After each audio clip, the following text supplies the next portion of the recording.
મોનોસેકેરાઇડમાં આપણે જે ત્રણ મોનોસેકેરાઇડ ભણવાના છે, ગ્લુકોઝ, ફ્રુક્ટોઝ અને ગેલેક્ટોઝ, એમાં આપણે હાલ મિત્રો ગ્લુકોઝ વિશે ભણી રહ્યા છીએ. અને ગ્લુકોઝમાં પણ આપણે શું એની બનાવટ જોઈ. હવે આપણે એ ગ્લુકોઝના બંધારણો વિશે ચર્ચા કરીશું. અહીંયા આજે જે આપણે પ્રશ્ન લેવાનો છે એ ગ્લુકોઝના મુક્ત શૃંખલા બંધારણની વાત કરવાની છે. પણ એ બંધારણનો પ્રશ્ન લઈએ એના પહેલા આપણે થોડીક વાતો સમજી લઈએ. તો જુઓ, કોઈ પણ અજ્ઞાત સંયોજન આપણને મળ્યું તો એ સંયોજન કેવું છે, શું છે, એનું જે એનાલિસિસ કરવાનું હોય એ એનાલિસિસ કઈ રીતે થાય તો સમજો. સૌથી પહેલા સ્પેક્ટ્રોકેમિકલ એનાલિસિસના આધારે આપણને એનું અણુસૂત્ર પ્રાપ્ત થાય. માની લો કે અહીંયા ગ્લુકોઝનું અણુસૂત્ર શું છે? C6H12O6. એટલે આપણને એ તો ખબર પડી ગઈ કે ચલો અંદર 6 કાર્બન છે, 12 હાઇડ્રોજન છે અને 6 ઓક્સિજન છે. પણ હવે સવાલ એ આવે કે આ 6 કાર્બન, 12 હાઇડ્રોજન, 6 ઓક્સિજન એ કેવી રીતે ગોઠવાયેલા છે? તો અણુસૂત્રો પરથી આપણે શું નક્કી કરવાનું હોય? બંધારણીય સૂત્ર નક્કી કરવાનું હોય. અને બંધારણીય સૂત્ર કોના આધારે નક્કી થાય? બંધારણીય સમઘટકતાના આધારે નક્કી થાય. બરાબર? આપણને ખબર છે કે ઘણા સંયોજનો એવા હોય કે જેનું અણુસૂત્ર સરખું હોય પણ બંધારણીય સૂત્ર કેવું હોય? જુદું જુદું. એને આપણે શું કહીએ છીએ? બંધારણીય સમઘટકતા. તો વાસ્તવમાં આપણે જે આ સાબિત કરવાનું છે એ ગ્લુકોઝનું બંધારણીય સૂત્ર સાબિત કરવાનું છે. જે મેં અહીંયા જે લખ્યું છે એ શું છે? ગ્લુકોઝનું બંધારણીય સૂત્ર. કે એમાં કાર્બનમાં આલ્ડીહાઇડ સમૂહ છે, પછી OH સમૂહ આવેલા છે. તો એનાથી જે આપણને ખબર પડશે એ શું થાય? બંધારણીય સમઘટકતાના આધારે આપણને બંધારણીય સૂત્ર ખબર પડે. પછી અહીંયા કને બંધારણીય સૂત્ર પરથી અવકાશીય સમઘટકતાને આધારે આપણને અવકાશીય બંધારણની ખબર પડે. બરાબર? એ કોના આધારે ખબર પડે? તો અવકાશીય સમઘટકતાને આધારે.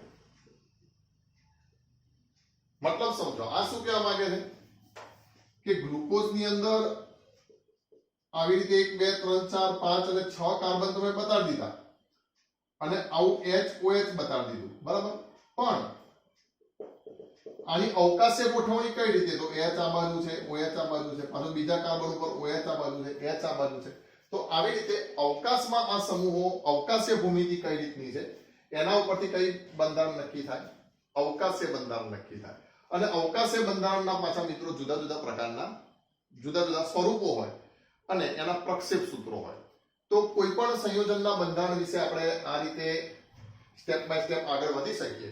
તો અહીંયા ગ્લુકોઝના અણુસૂત્રો પરથી આપણે શું સાબિત કરીશું? ગ્લુકોઝનું મુક્ત શૃંખલા બંધારણ. બરાબર? તો આ મુક્ત શૃંખલા બંધારણ જે છે એનો આપણે પ્રશ્ન સમજીશું અને પછી ગ્લુકોઝના જુદા જુદા બંધારણો કેવી રીતે દોરવાના છે એના વિશે શીખવાનું છે. તો આજે સૌથી પહેલા આપણે ગ્લુકોઝનું જે આ મુક્ત શૃંખલા બંધારણ છે એ કઈ રાસાયણિક પ્રક્રિયાના આધારે સાબિત થાય છે એ આપણે ભણીશું. તો જુઓ, પરીક્ષામાં તમને 4 માર્કનો પ્રશ્ન પૂછી શકે કે ગ્લુકોઝના મુક્ત શૃંખલા બંધારણની સાબિતી આપતી રાસાયણિક પ્રક્રિયા લખો. પ્રશ્ન સમજો, શું પૂછી શકે?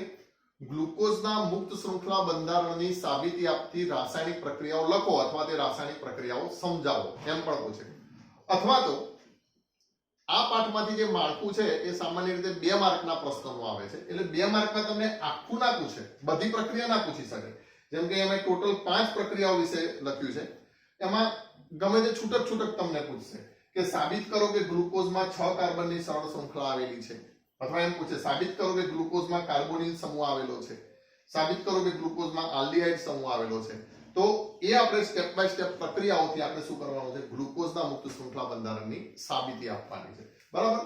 તો શરૂ કરીએ આપણો આ પ્રશ્ન અને એનો જવાબ કે ગ્લુકોઝના મુક્ત શૃંખલા બંધારણની સાબિતી આપતી પ્રક્રિયાઓ વર્ણવો.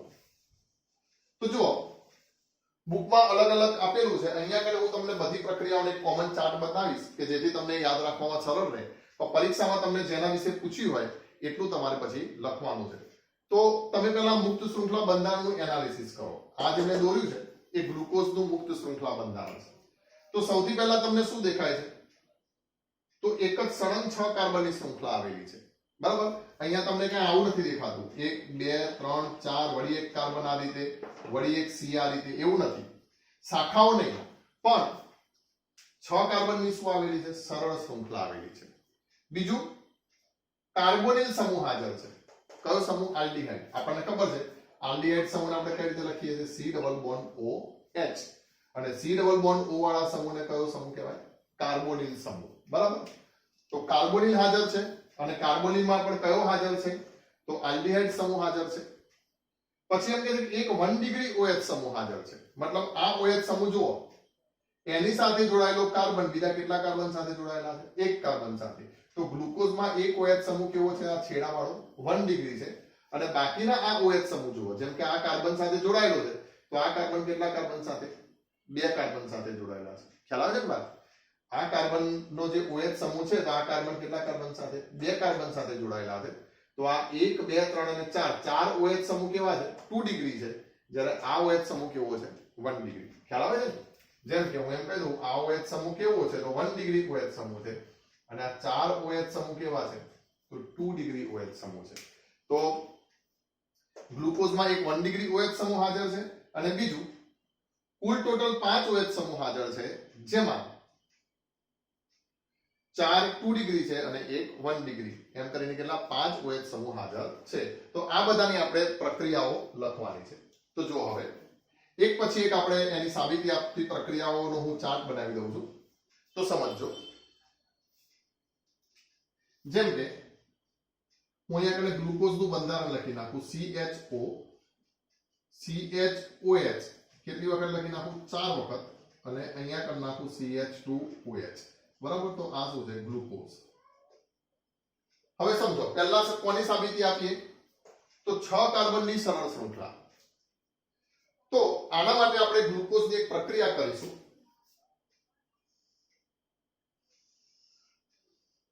ગ્લુકોઝની એમ કહે છે કે HI સાથે પ્રક્રિયા કરવામાં આવે, અને ગ્લુકોઝને ગરમ કરવામાં આવે. કોના સાથે? હાઇડ્રોજન આયોડાઇડ સાથે. તો આપણને નોર્મલ હેક્ઝેન મળે છે. CH3 CH2 CH2 CH2. આમ કેટલી વખત? 6 વખત. એટલે હું આવી રીતે ટૂંકમાં લખી દઉં છું. બરાબર.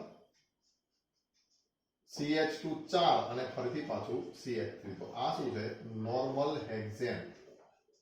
તો ગ્લુકોઝને HI સાથે ગરમ કરવાથી નોર્મલ હેક્ઝેન મળે છે. હવે નોર્મલ હેક્ઝેન કેવું હોય? તો એમાં 6 કાર્બનની સરળ શૃંખલા હોય ને. એનો મતલબ એમ કે ગ્લુકોઝમાં પણ શું હોવું જોઈએ? 6 કાર્બનની સરળ શૃંખલા હોવી જોઈએ. તો માટે ગ્લુકોઝમાં શું? 6 કાર્બનની સરળ શૃંખલા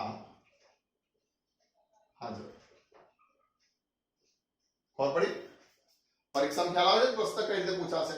બિલકુલ આ રીતે સિમ્પલ, કે ગ્લુકોઝમાં 6 કાર્બનની સરળ શૃંખલા આપેલી છે, તે દર્શાવતી પ્રક્રિયા લખો. તો તમારે શું કરવાનું? આ પ્રક્રિયા લખવાની, અને પછી કહેવાનું કે ગ્લુકોઝની HI સાથે પ્રક્રિયા કરતા નોર્મલ હેક્ઝેન મળે છે. આથી કહી શકાય કે ગ્લુકોઝમાં 6 કાર્બનની સરળ શૃંખલા હાજર છે. એક વાત. બીજું, તો બીજી આપણે સાબિતી આપી ગ્લુકોઝમાં કાર્બોનિલ સમૂહ.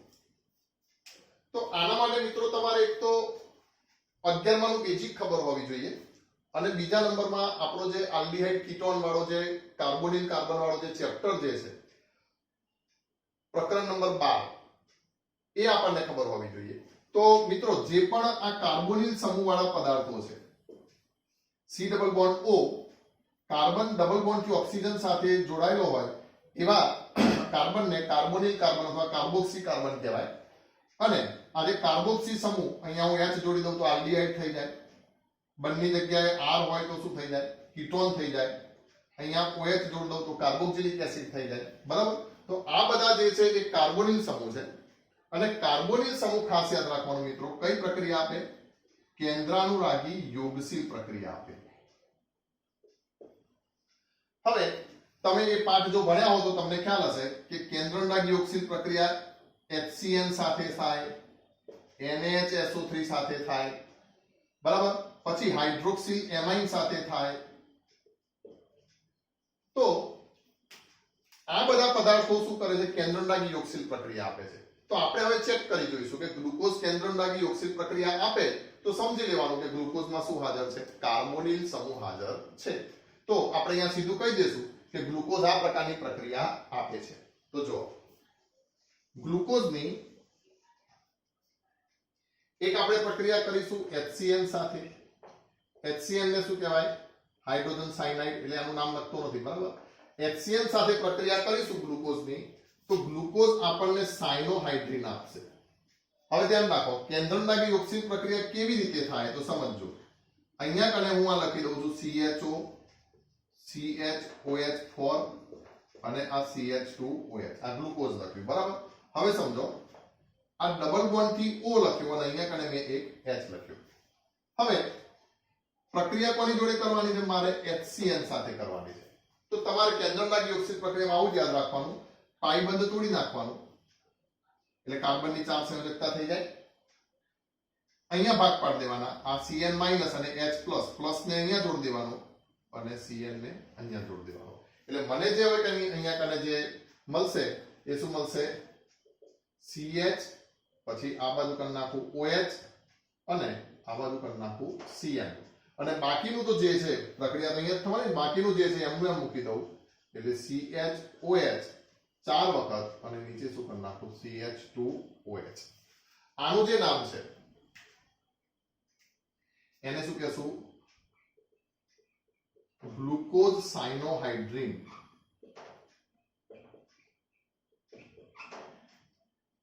બીજું, આ જ ગ્લુકોઝની પ્રક્રિયા તમે હાઇડ્રોક્સિલ એમાઇન સાથે કરો. હાઇડ્રોક્સિલ એમાઇન કોને કહેવાય, ધ્યાન રાખો. આ જ ગ્લુકોઝની પ્રક્રિયા, જેમ કે અહીંયા હું કરી દઉં છું C ડબલ બોન્ડ O અને આ H. હાઇડ્રોક્સિલ એમાઇન, તો એમાઇન સમૂહ કોને કહેવાય મિત્રો, NH2 ને કહેવાય. અને એની જોડે કોણ જોડાયેલું છે, OH સમૂહ. OH સમૂહ શું કહેવાય, હાઇડ્રોક્સિલ. તો હાઇડ્રોક્સિલ એમાઇન સાથે પ્રક્રિયા કરીશું તો અહીંયા કને પણ આપણે કેન્દ્રનાગી ઓક્સિજન, એટલે આ ભાગ જોડી દેશું, બરાબર. હવે અહીંયાથી આના બે ભાગ પાડો, તો અહીંયાથી એક H+ જે છે એ અહીંયા જોડી દેશું. હવે H+ જોડી જાય એટલે બાકી શું બચ્યું, અહીંથી એક H કાઢી નાખીએ તો NH-OH થઈ ગયું. તો આ જે સંયોજન બન્યું એ શું બન્યું, ગ્લુકોઝનો હાઇડ્રોક્સિલ એમાઇન. અને હાઇડ્રોક્સિલ એમાઇન જેની પાછળ લાગે એને શું કહેવાય, ઓક્સાઇન. એટલે શું બનશે, ગ્લુકોક્સાઇન. તો અહીંયા કને હું બીજી પ્રક્રિયા લખું છું, ધ્યાન રાખજો. પ્રક્રિયા કોની સાથે, તો NH2OH સાથે. હવે આ જે NH2OH જે છે એનું નામ શું, તો ખાસ યાદ રાખી લેજો, એનું નામ છે હાઇડ્રોક્સિલ એમાઇન.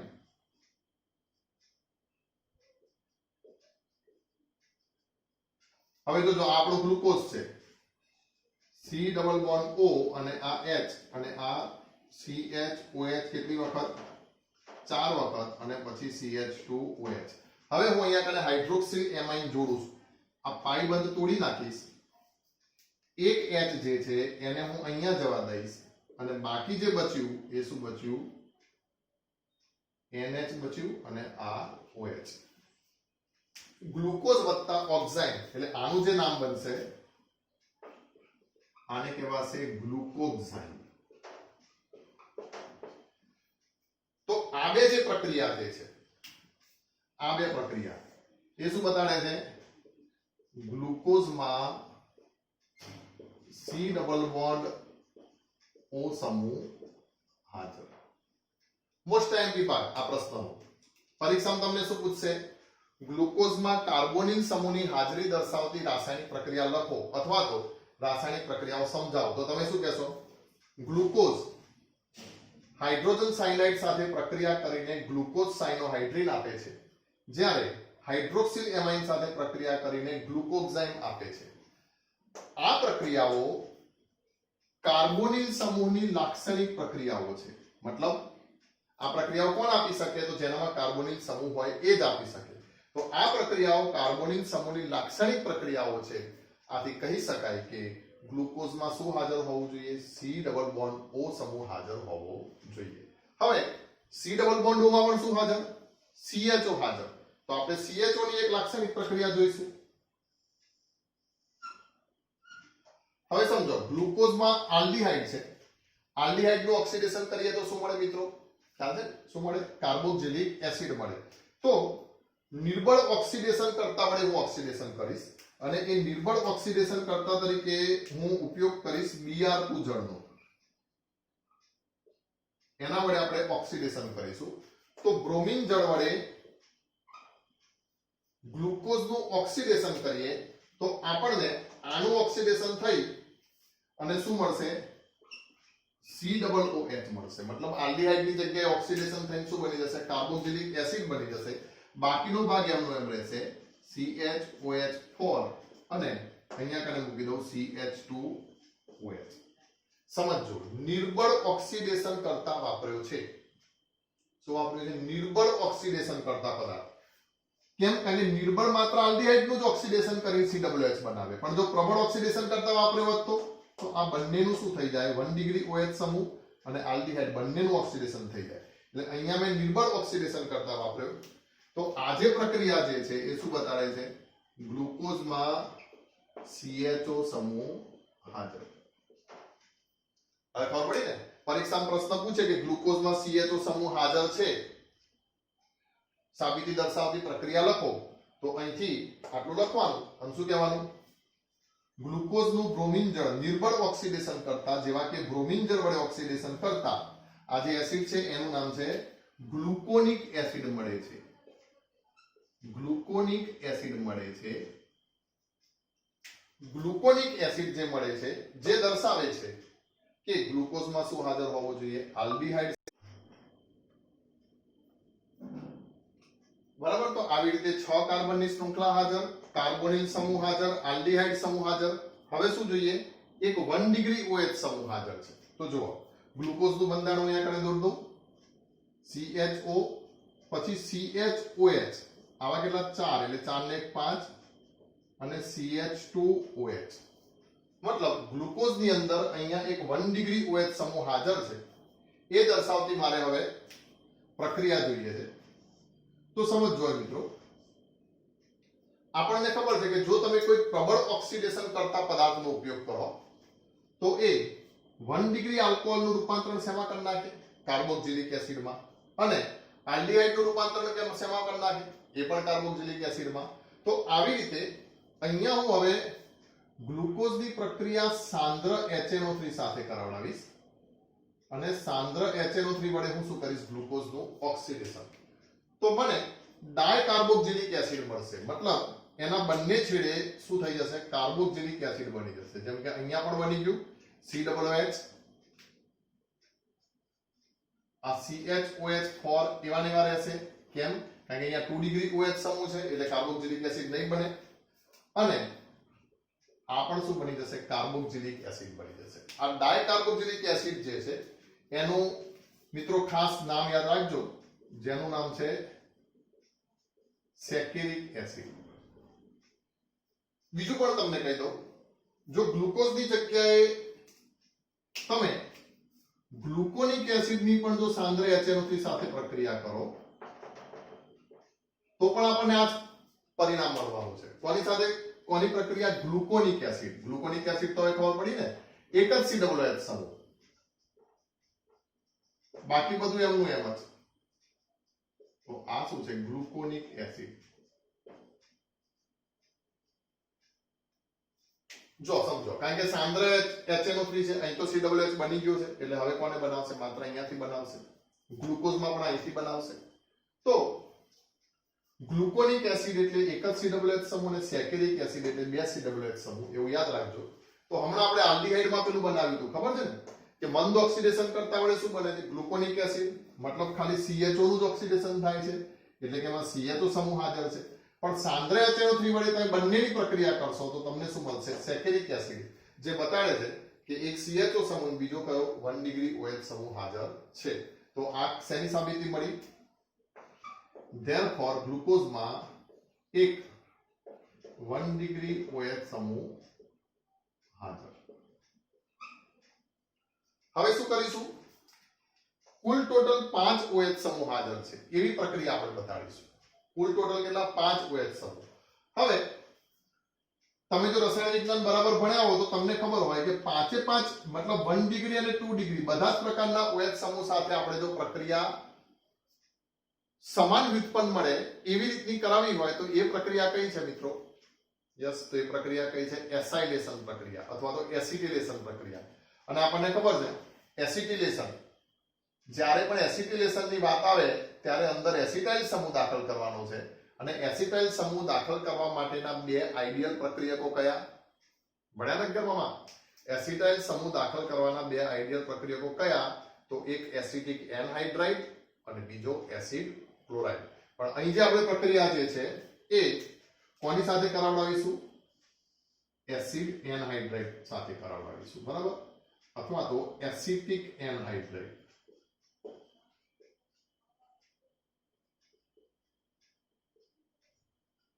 હવે ધ્યાન રાખજો, એસિટિક એનહાઇડ્રાઇડ નો અહીંયા હું સૂત્ર લખું છું.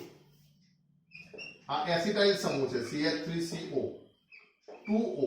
તો આ શું બન્યું? Acetic anhydride. આને મારે બંધારણની જેમ લખવું હોય, આ જો કે બંધારણ સૂત્ર જ છે, પણ થોડું વધારે ખુલ્લું બંધારણ લખવું હોય તો આ CH3CO, આ O છે ને, ફરીથી પાછું કરી નાખું COOCH3.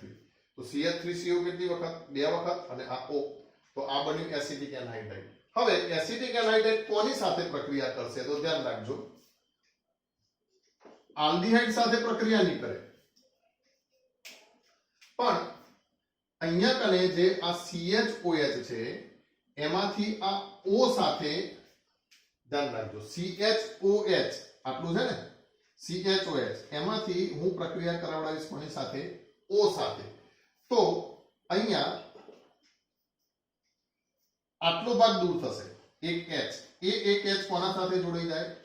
આના સાથે જોડાઈ જશે. એટલે ધ્યાન રાખજો, અહીંયા હું શું કરી નાખીશ? -CH3COO અને H. H કાળો લખ્યો, કેમ? કારણ કે અહીંથી આવ્યો અને આટલો ભાગ આટલો નહીં છૂટો પડી ગયો. તો બાકી કયો બચ્યો? હવે આટલો ભાગ શું બચ્યો? તો આ એસિટાઇલ સમૂહ બચ્યો ને, એ એસિટાઇલ સમૂહને હું અહીંયા જોડ દઉં છું, C double bond O CH3. આવું કેટલી વખત? અહીંયા 4 વખત. અને CH2O પાંચમી વખત અહીંયા CH3. તો કેટલી વખત એસિટાઇલ સમૂહ આવે? 5 વખત. તો આનું સાદું નામ શું છે? પેન્ટા એસિટાઇલ ગ્લુકોઝ, બરાબર? તો આનું નામ થશે પેન્ટા એસિટાઇલ ગ્લુકોઝ. અથવા ચોપડીમાં જે નામ આપ્યું છે એમાં આ રીતે લખ્યું છે ગ્લુકોઝ પેન્ટા એસિટેટ.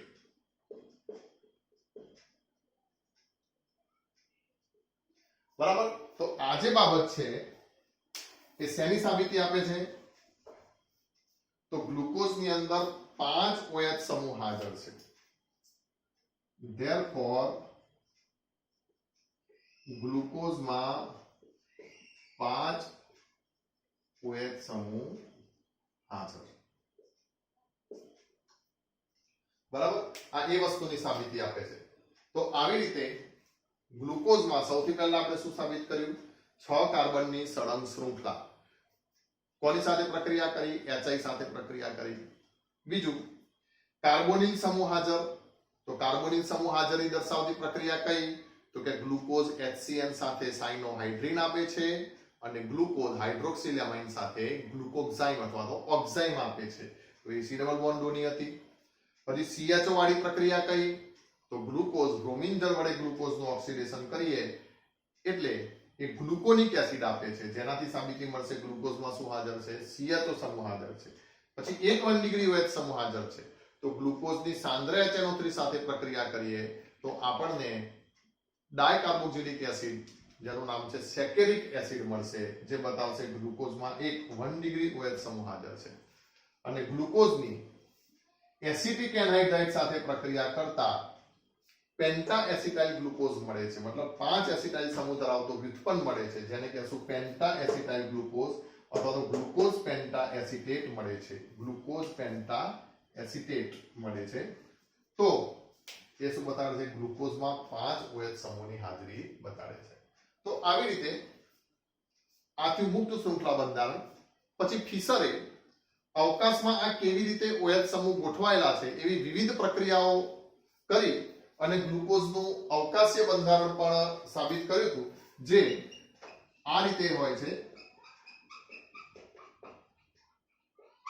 સમજો મેં મુક્ત શૃંખલા બંધારણમાં તો શું કરી નાખ્યું, બધા OH બતાવી દીધા, પણ અવકાશમાં આવી રીતે ગોઠવણી થઈ હોય છે, પહેલા કાર્બન ઉપર OH આ બાજુ, બીજા કાર્બન ઉપર પાછું ઉલટાઈ જાય છે એનો વિન્યાસ, પાછો HOH અને HOH. આના આધારે પણ પાછા ગ્લુકોઝના પ્રકારો પડશે આ વિન્યાસના આધારે. તો એ આવતી રીતે જોઈશું. આ પ્રકારનું જે બંધારણ છે, આ કાર્બનની નંબર છે 3 4 5 6, તો એ જે 6 કાર્બનમાં કેવી રીતે OH સમૂહ ગોઠવાયેલા છે તો એની અવકાશીય ગોઠવણી એ અવકાશીય બંધારણમાં આવશે. તો આજે આપણે શું જોયું, ગ્લુકોઝનું મુક્ત શૃંખલા બંધારણ. પરીક્ષાની દ્રષ્ટિએ મોસ્ટ ટાઈમલી પ્રશ્ન, આમાંથી 2 માર્કનો કોઈક એક નાનો ભાગ તમને 99% પૂછી શકવાની શક્યતા તમારી આગલી બોર્ડની એક્ઝામ માટે. તો કાલે મળીએ એના અવકાશીય બંધારણ સાથે.